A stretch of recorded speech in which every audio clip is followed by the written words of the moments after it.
gonna say, yeah, I know yours is great. I thought I saw that. Cool, so before we get started, a couple of logistical things. Today we're going to start class by doing a nice long chain rule, product rule, combo problem together. There are a couple of these on the practice sheet from yesterday, and I was looking over them, and it feels like there's a little bit of confusion around them, so we're just going to really lay out, like, how do you know what rule to use when, and do like a full practice problem together. Then we're going to dive back into optimization, which is the application of these rules. Like the whole reason that we wanted to learn more derivative rules is so we could do fun optimization stuff. We're going to do a three-dimensional optimization problem together. So we're going to talk about how to optimize the volume of a box rather than of a rectangle. And then we have some practice problems on optimization you guys will be doing for however much class time we have left. I think in the last class we had like half an hour. You guys might have a little bit longer.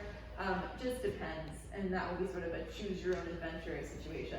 We're also going to talk a little bit about how to generalize, so we'll do a specific example together with optimization, and then when you guys are doing your practice problems, everyone will start by doing a general optimization problem, sort of see the difference between if you have a constraint like I have 400 square feet of material, versus a general example of like, say you have some unknown amount of material. So we'll talk about those as well.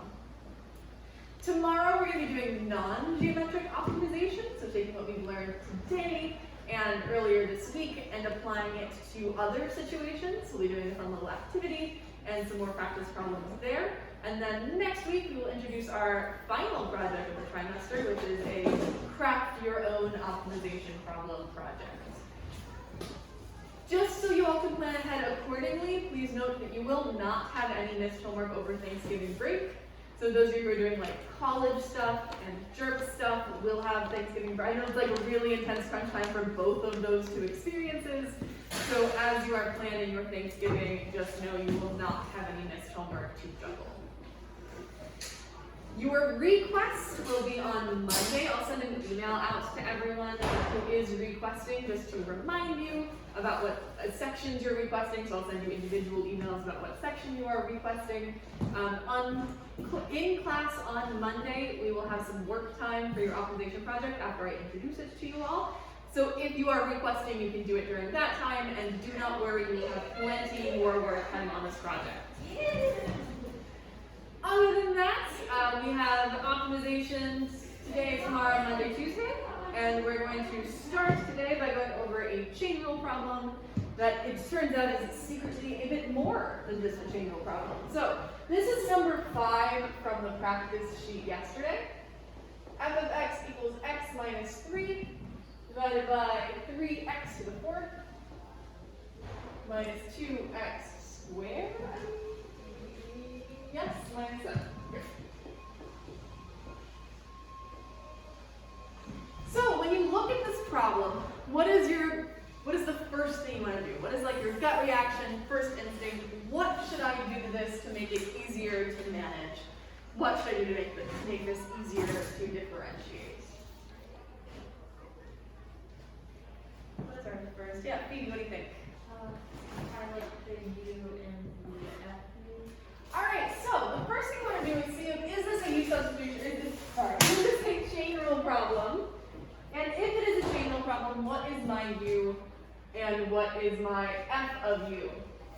Now, in this particular case, it's a little tricky to see what's going on. It's a little tricky to see what's going on just because we have this fraction happening. So I'm actually going to, even before I do that, start by rewriting this fraction as one sort of longer expression. So x minus 3 stays the same, but I have this 3x to the 4th minus 2x squared minus 7.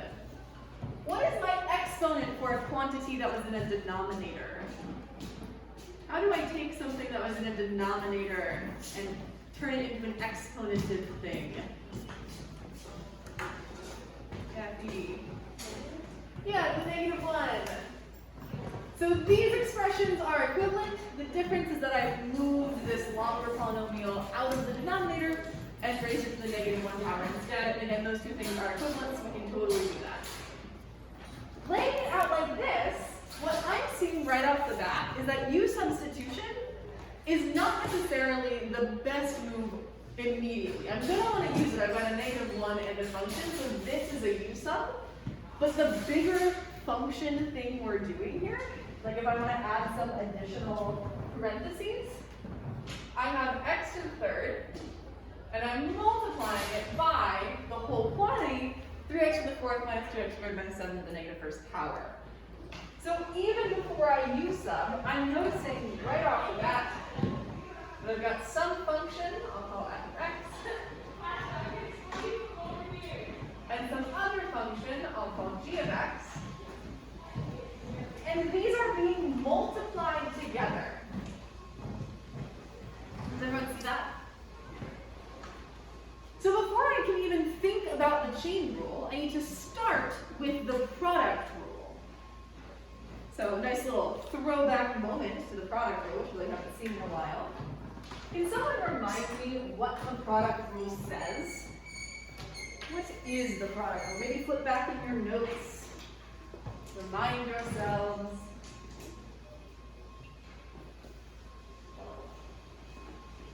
What does the product rule say? Eli. If you have a function that's, you can describe as f of x times g of x, f of x and g of x being any functions, you can write that like, the derivative will be equivalent to f prime of x times g of x plus g prime of x plus f of x. Excellent. It's this whole situation that we saw last week.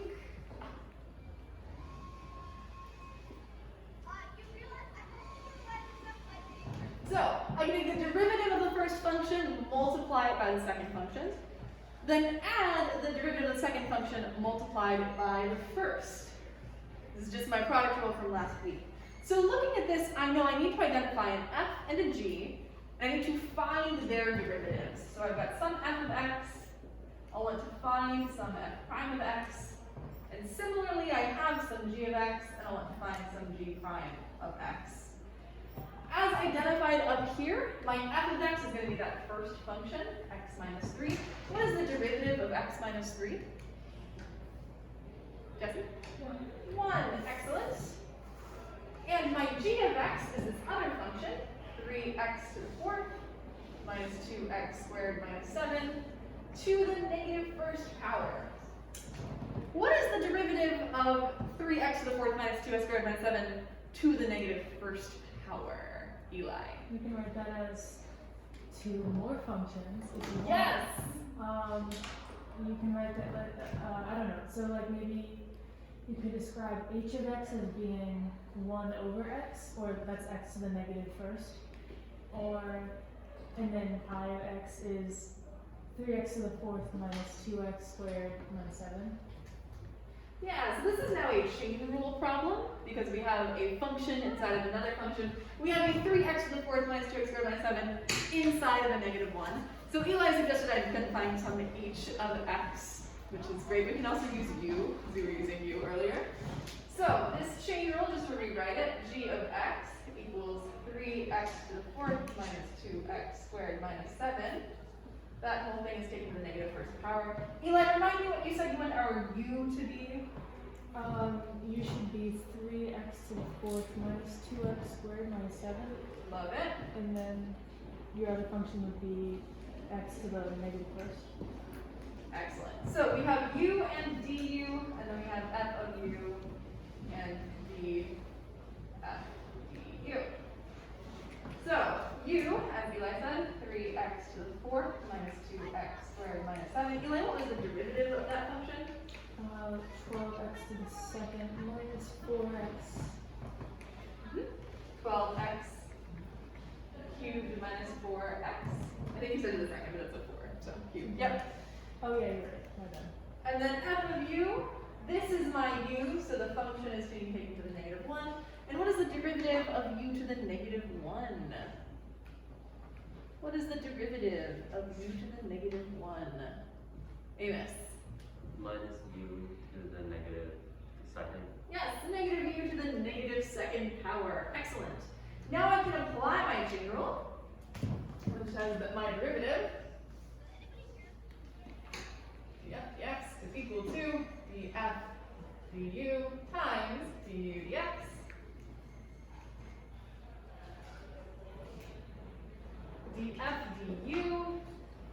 is negative u to the negative second.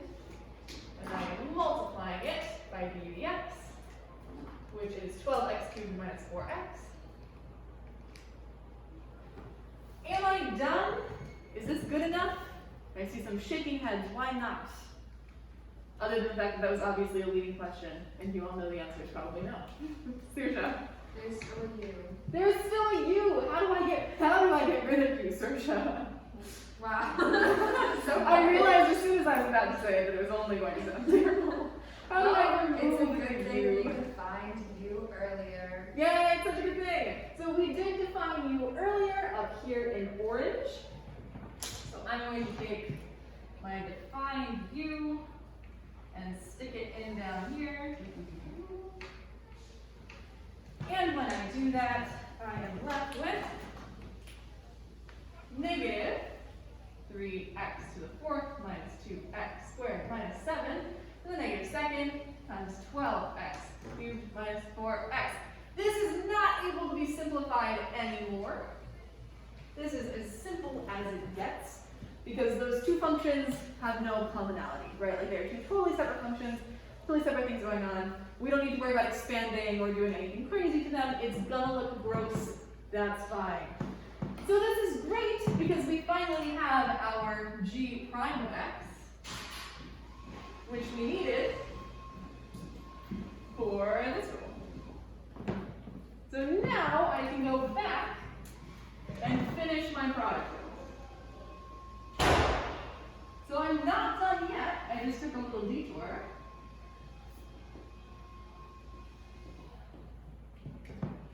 And I'm back now at my product rule. So d over dx equals f prime of x, which we found is 1, love that, times g of x, which is a longer function, 3x to the fourth, minus 2x squared minus 7 to the negative first. To that we are adding g prime of x, which is that whole crazy nonsense thing. I'm going to draw this line to get out of the room. Negative 3x to the fourth minus 2x squared minus 7 to the negative second, and 12x to the third minus 4x. And that whole thing is multiplied. We'll give this some nice little brackets here. That whole thing is multiplied by f of x, which is x minus 3. Yeah. Have you have not done your program test? Oh, why not? No.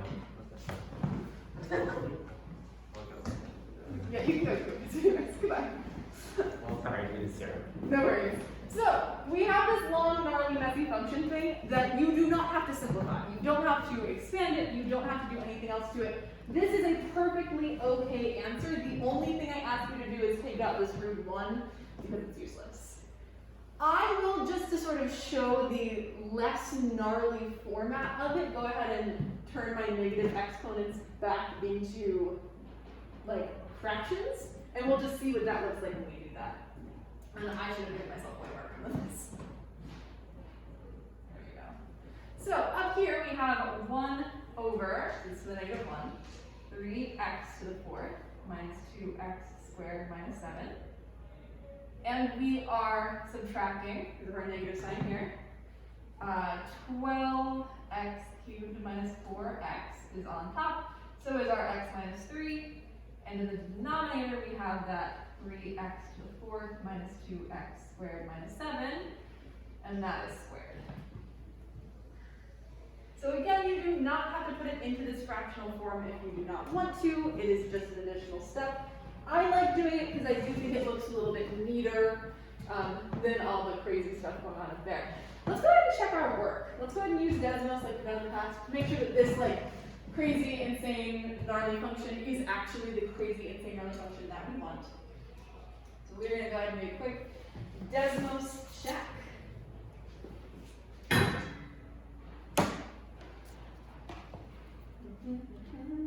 This is something you are always welcome to do, especially when you guys are doing your project in optimization. You might end up with some functions that are like really pretty crazy to derive. So So you're always welcome to check your work, and Desmos is a great place to do it. It's like a very good checker for this particular kind of work. So this check right here that I'm doing now and that we've been doing, keep it in your back pocket because it will definitely come in handy. So let's see here. I'm going to go into Desmos and I'm going to type in my original function, which was x minus 3 over, got an equal sign. There you go. X minus 3 over 3x. Minus 2x squared minus 7. Alright, there's my function. So fun, so curvy, so weird. There are lots of reasons that this is a good function to know how to derive.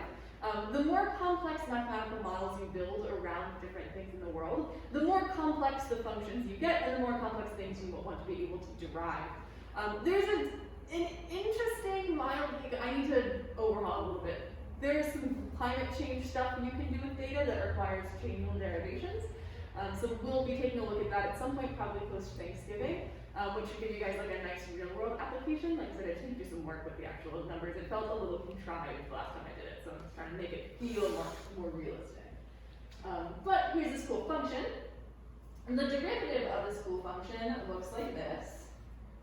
As a reminder, if you just do d over dx f of x into Desmos, it will do it for you. So there you go. And let's go ahead and check the function that we got over here, which is also extremely gnarly and messy, and we'll call it g of x, because it wants us to name things. So 1 over 3x to the 4 minus 2x squared minus 7. And that is added to, subtracted and subtracted, there we go, 12x cubed minus 4x minus 3, and that is all over that whole function squared.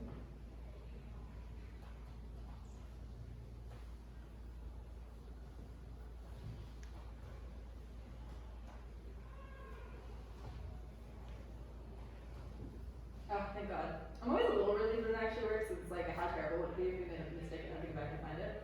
Alright, so dotted line is the derivative that Desmos calculated for us. Green line is the function we just found. Isn't that beautiful? There's all sorts of cool stuff happening in this function. We've got an asymptote, which is great. So like asymptotally, perfect example of why it might be good to have this kind of function in your back pocket. I was trying to build an optimization problem for tomorrow around the licks and the Tootsie Pop thing we did. And I wanted an asymptote so badly, and like was struggling so hard to find a function that had one, so having asymptotes is super useful. But yeah, there you go. Very useful skill to have. So when you see a function in the wild, when you are out and about and need to do derivations, as I'm sure you will often in your lives when you're out in the wild, it's important to think about not just like, oh, this is a chain rule practice sheet and therefore I'm doing the chain rule. In real practicing math, it's often more about like, okay, let me think, like what's happening here? Am I multiplying stuff? Is there a function? So, like what is going on step by step? And like this is a theme in this class that I'm sure y'all are picking up on. The setup and sort of sussing out what the actual problem is half the battle when it comes to this stuff. Just like in physics, just like in other stuff, figuring out what exactly it is you're being asked to do is going to be the most important part, which is a phenomenal segue into optimization, which is my personal favorite application of this kind of calculus, and why we're doing it after having learned all of this stuff. So I have crafted for you all a guide called Optimization in 10 Easy Steps. This will help you optimize anything in the world you want to optimize. And it's a great, really useful framework for the kinds of problems we'll be seeing over the next few days and weeks. I will post a digital version to Etsy. I don't think I have yet, but I will. Oh, thank you, Sarah. Yeah, so there was an upload for Quest. Yeah, so quick pivot. There was an upload button for Quest revisions, but if you have a physical copy, I will gladly take it from you. So if you have physical Quest revisions, Thank you. It said I would. Yes, that's totally fine. Yeah. And some people scanned it, which is also fine. And yeah, but if you have quest revisions, thank you. Please make sure your name's on it. Okay. And else, if you didn't give me a physical thing, that's fine. You can upload it to Edsby / have already uploaded it to Edsby. Please, thank you. All right, back onto optimization. So what I would like to do now is go through this process with all of you by doing an optimization example. Before I do that, I know a couple of people were working with 3D shapes last time we did optimization. So if anyone would like to take practice problems and go, you are welcome to. I think Sergio, Amos, and Eli maybe. If you guys would like to, this string one and then cosine one are good. Ditto.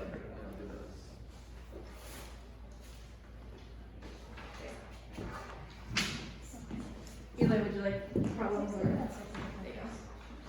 Great. Would anyone else like to? This is a sort of choose your own adventure. I'm going to go through a whole problem. If you would like to, if you feel good about optimization, you are welcome to forego that and go work solo. Otherwise, you're welcome to stick around. Totally up to you guys. Anyone else for solo work? Great. Same process we did earlier this week, just applying it to more dimensions. Great. So let's walk through how you optimize the volume of an open box. I have here a box. Let's imagine it's open. It's a square bottom box. A lot of it's square, it doesn't matter.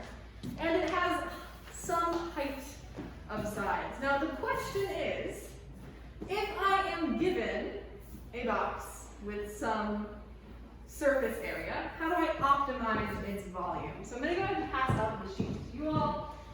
We are going to do the first problem, and it's written down here in case you would like it in writing. So a square-based open box has a surface area of 400 centimeters cubed. What is its greatest possible volume, and what are its dimensions? So this is sort of similar to like the problem from the other day, like I have 100 feet of fencing and I want to make the most effective garden. In this case, it's like I have a 400 centimeter squared sheet of cardboard and I want to make the most volume efficient box I can. So lots of real world applications that are happening here. Step 1 of my optimization process says break down the problem. What are you being asked to find? What am I being asked to find here? Esme, what am I being asked to find? The volume. The volume, and there's one more thing. And the dimensions. And the dimensions, excellent. I'm being asked to find the volume and the dimensions. And I'm being asked to find the volume and the dimensions for something that is optimized. What am I being asked to optimize? Which is just finding the minimum or maximum. What am I being asked to find the max or min of? Hannah, what am I being asked to find the max or min of? The volume. Yeah, is it a maximum or a minimum? Maximum. Excellent. So I'm optimizing the volume and finding a max. What else do I know? These are often referred to as constraints.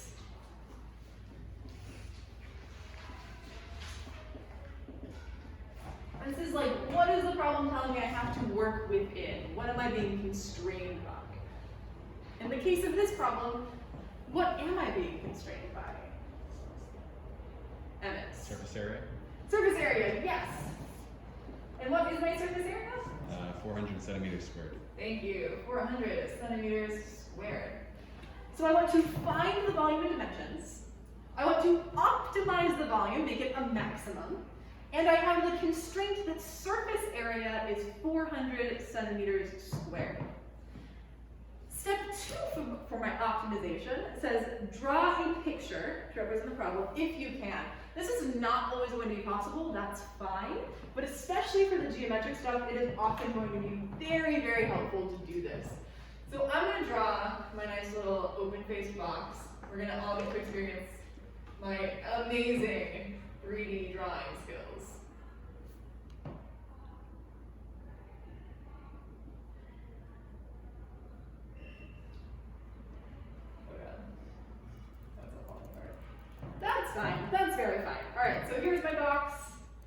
Here are the sides we can see. This is why they don't have me teach geometry.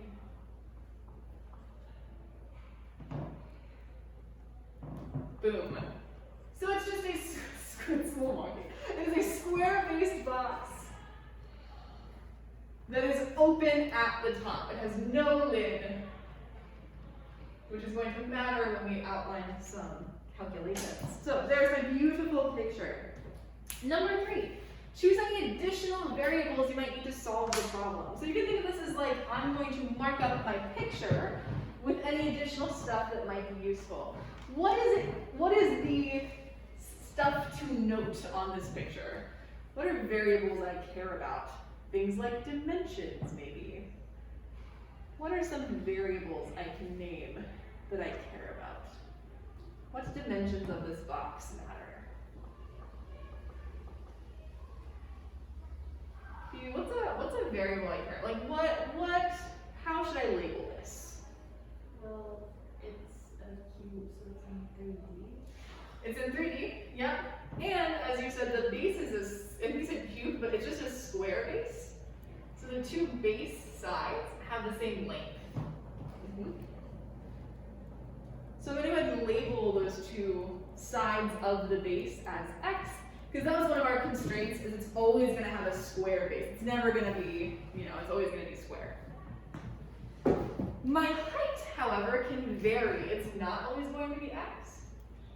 I can change the height of the box by some y. So I can label my x and my y to help me out here. All right, step 4 says write out any relevant equations. What is an equation that's going to be useful for me here? What is a useful equation? Yeah, Hannah? The volume of a rectangular prism. Yeah, the volume of, what is the volume of rectangular prism? Do you remember the equation? Yeah, length times width. Length times width times height. What is that in terms of my x's and y's? X times x times y, which is x squared. Yes. Volume equals x squared y. Very relevant. Excellent. What is another relevant equation?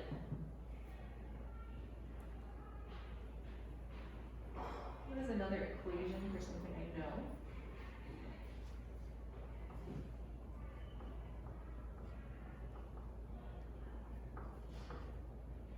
What else might I want to find an equation for? Esme, what else might I want to find an equation for? The surface area. Yeah, great. The surface area, for sure. Esme, do you remember the surface area equation or how we can get there? So let's walk through it step by step, because I am the first person to never memorize things. I told you all this. I hate memorizing things. So instead, I will always just build out an equation. So let's think about it. There's no lid here, so my surface area is going to be the base of my box plus the 4 sides. 1, 2, 3, and then this 4th one in front here. So my surface area, because remember there's no lid, is going to be this side, this side, this side, this side, and this side. So let's start with the base. What is the area of the base? So base plus 4 sides. What is the surface area of the base? And what is the surface area of the base of my rectangular prism here? X squared. X squared, excellent. X times x is x squared. 4 times the side. What is the area of one side of my box? Emmett? XY. XY, excellent. And there are 4 of them, so it's 4xy. So my base, x times x. My sides, x times y. And there are 4 sides. My surface area is equal to 400, so I can plug in 400 right there. And I get this nice equation, 400 equals x squared plus 4xy. So this is my other relevant equation. So I've got my surface area, I've got my volume, relevant equations are done. There's a little note on the optimization sheet about what you can do if you don't know the equations already. This is less of an issue when we have geometric optimization, but it's more of an issue if you have like, Alex is selling cookies and here are the parameters of my cookie sales. If you are ever given something like that, you will build the equation out yourself, and we will talk about that extensively tomorrow. So if you see that on the sheet and you're stressing, don't stress, we will talk. Number 5 says determine which equation you will need to optimize. So which of these two equations is the one I'm going to optimize? Which of these will be optimized? Hannah. The volume, yes.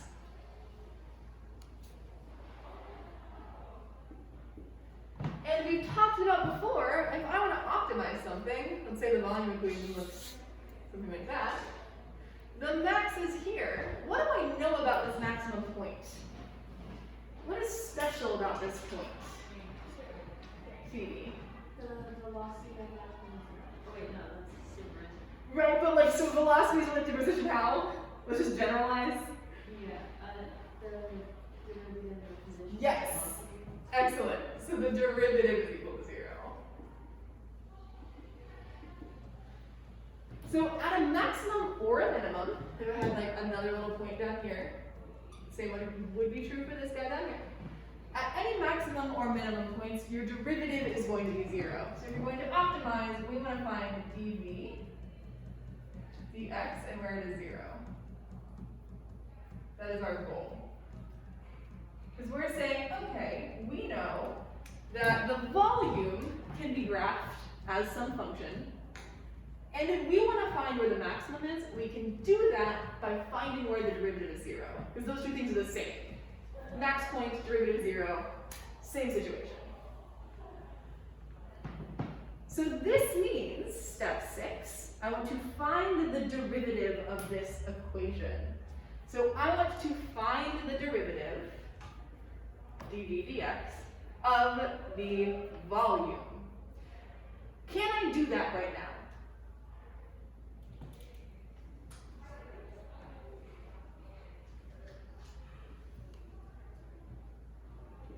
So currently we have v equals x squared y. Can I take the derivative of x squared y? This is a leading question. The answer is no. Why not? Is the follow-up. I'm trying to be better about that. I do it so often where it's like clearly the answer is no. Why can't I take the derivative here? Phoebe? Because we don't have any like information on x or y. Right, we have 2 unknowns, really 3 unknowns. We don't know the volume, we don't know x, and we don't know y. There's just too much unknown stuff going on here. We can only take a derivative when we have a function in terms of one variable. So we don't actually want v, we just want v of x. So I want to take y and put it in terms of x. How can I do that? How can I put y in terms of x? Hannah. Divide each side by. So, my volume equation? Yeah. So I could, but I'd still end up with a y over here. So do I have any other information that I can use as like a middleman to do this? Oh, the constraints. Yeah, absolutely. I have this nice surface area equation, which is going to give me an x and a y thing, and I can rearrange this one. So Hannah, let's work on this one. We've got 400 equals x squared plus 4xy. How can I get y by itself? That's my first move. Divide each side by. Subtract the y, 4xy from both sides. So we can, I'm actually going to do the other one first, and you'll see why in a second. I'm going to start by subtracting x squared from both sides. So I get 400 minus x squared equals 4xy. This is not like moving the y, but it's something we're trying to find. So how can I get my y by itself here? Yes, divide by 4x. And I get y is equal to 400 minus x squared over 4x.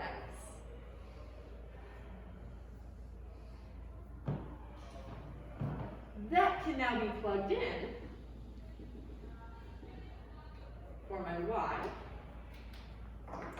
And I get v equals x squared times, instead of y, I'm going to plug in that 400 minus x squared over 4x. Does everyone see where this came from? Great. So this is why a constraint is so important, is you need to have something that is driving the whole situation here. So now, I want to find the derivative of this equation. That is my current goal. I wish to find the derivative. Now, before I do that, I'm going to simplify this expression a little bit because I've got a lot of x's happening. I can simplify this to 400 minus x squared times x squared all over 4x. I've got an x in the denominator and two x's, an x squared in the numerator. So I can simplify this to 1/4 400 minus x squared times x. Just a little bit of algebra to clean up my expression a little bit. This is what we have often horrifically referred to as massaging the function. So having massaged my function a bit, it looks much more manageable for taking a derivative. I'm just going to distribute my x inside. And then 1/4 400x minus x cubed. And this is just a polynomial. So I can take a derivative of a polynomial super easily. So what is the derivative of this polynomial? What is the derivative of 1/4 400x minus x cubed? My 1/4 is going to hang out as just a constant. What is the derivative of 400x? 400, excellent. And what is the derivative of x cubed? Close, 3x squared. 3x squared. So I've got my derivative in terms of x. Everything is delightful. Derivative found. Number 7, set the derivative equal to 0 and solve. Now, you have to be really careful. We are not asking you to plug in 0. We're not looking for an x of 0. We're looking for where the entire derivative is 0. So I'm going to set the whole expression equal to 0.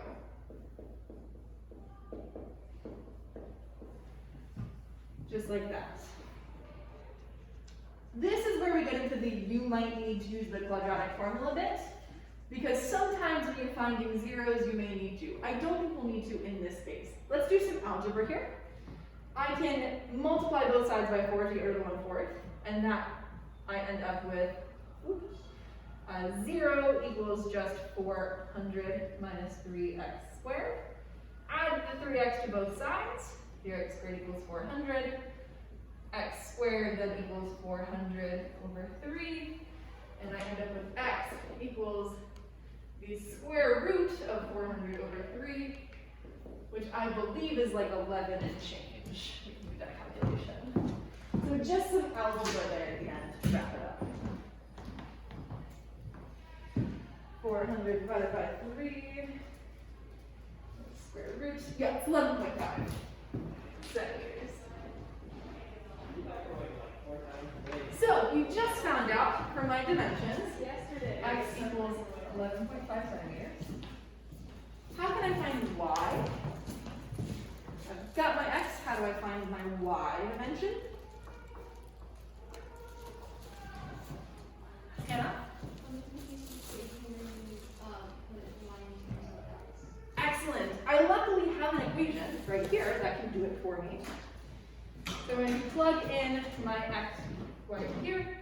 Y equals 400 minus 11.5 squared over 4 times 11.5. I can just punch that into my calculator.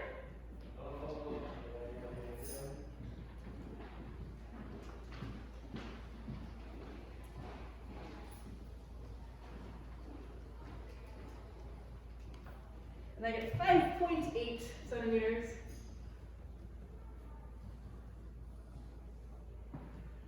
So y equals.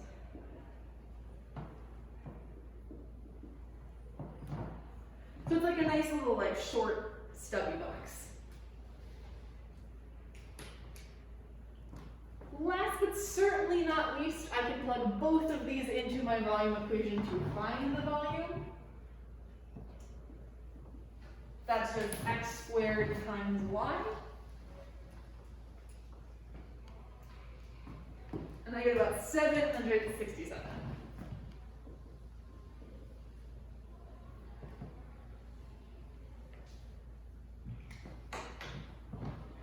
So my volume, 767.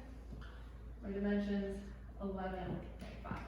So I can take that 400 square centimeter chunk of material, and I can do whatever I want with it. I can make a long skinny box, I can make a super tall box, I can make a square box. There's a whole lot of options for how I can build my box.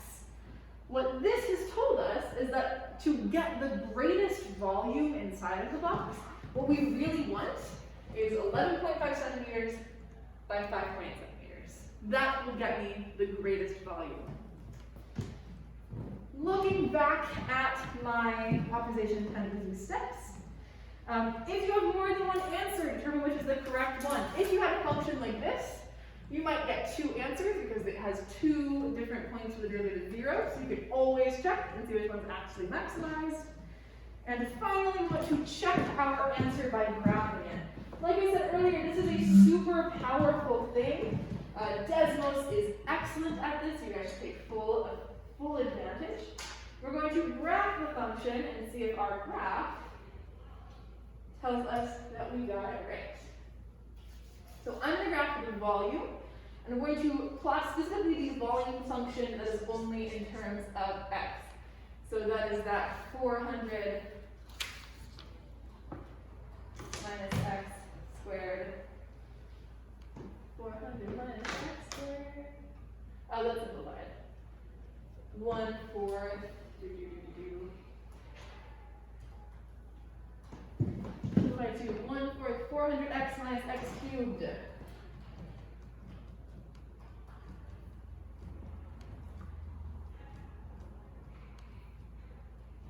And let's zoom out a little bit.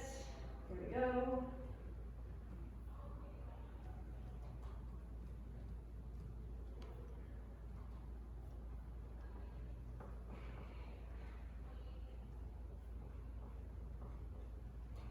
There we go. All right, so here is my volume function.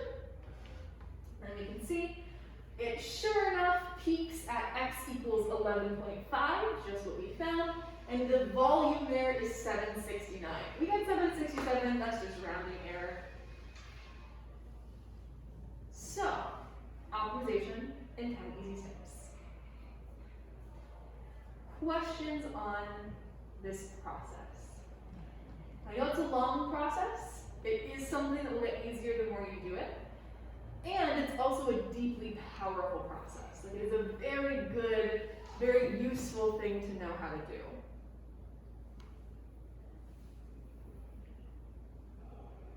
Alright, so we have about 45 minutes left. Perfect timing. You all have these geometric optimization problems. I would like you all to start with the one right underneath what we just did. This setup is exactly the same. The only difference is that you're not given the surface area as a number. This is what we call generalizing. We're looking at the general case. And it's also very powerful because it allows us to think about, regardless of how much material I have, how can I optimize it? So how can I optimize material When it's 400 centimeters squared, what about when it's 800 centimeters squared? So I'd like all of you to start with the general case. How are we feeling about music? Yay or nay? Yay. Alright, I'll play our classic chill synth vibes.